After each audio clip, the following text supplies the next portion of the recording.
378 fresh cases were reported across the state on Saturday, taking the total number of positive cases to 5,213 so far. 280 patients who have recovered from COVID-19 got discharged. Udupi has reported the highest number of cases, which is 121, and Yadgir has reported 103. Kalaburgi too has reported 69 fresh cases. A part of the HUDCO extension layout in Gadag was sealed off after a resident tested positive for the virus. Furthermore, the infected individual, who is reportedly having kidney-related ailments, was also undergoing dialysis at the JIMS Medical Institute. As a result, the health authorities have placed the staff of the dialysis department under quarantine. A woman who tested positive for COVID-19 refused to go for quarantine and instead took the officials to task. The incident was witnessed in Vijayapura. The woman, who had returned from Maharashtra and had completed the mandatory institutional and home quarantine period. However, the woman later reportedly tested positive after being discharged. Accordingly, when the officials led by the local Tehsildar arrived to escort the woman to the hospital, the woman refused to board the ambulance. Instead, she took the Tehsildar to task and said that she does not mind contracting the infection.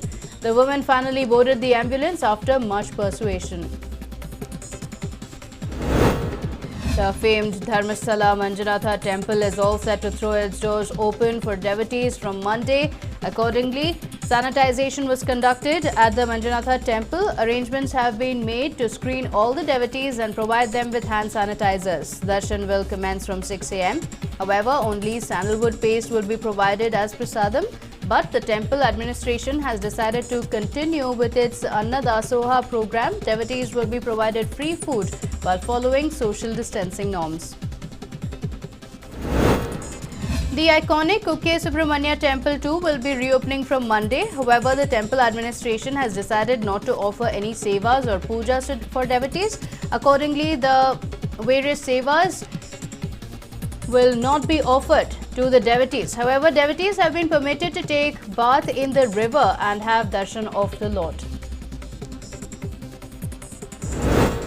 The historic Chamundeshwari temple in Mysuru is gearing up to throw open its doors to devotees from Monday. The temple premises have been cleaned and sanitized. Social distancing boxes were seen marked outside the shrine to ensure that devotees followed social distancing at the temple. With the temple slated to reopen from June 8th, health officials screened the staff and priests of the historic Srikantheshwara temple in Nanjangud. Around 200 staffers, including the cooks at the temple kitchen, were checked for COVID-19 symptoms. The extra precautions were taken after Nanjangud turned into a major hotspot due to the Jubilant factory incident.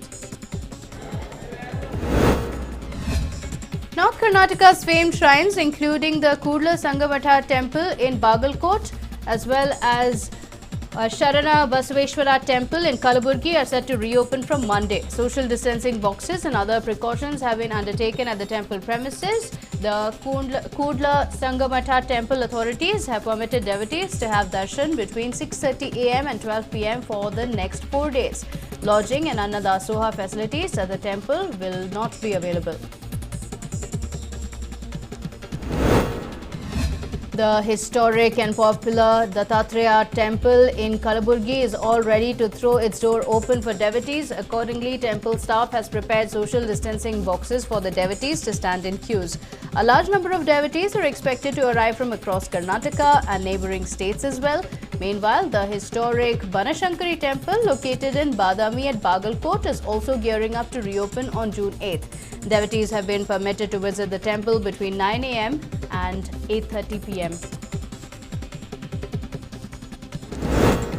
Udupi's famed Kolur Mukambika temple is all set to reopen from Monday. Temple administration has made adequate preparations, including marking social distancing boxes, among others. Devotees have been directed to wear masks and will be provided hand sanitizer.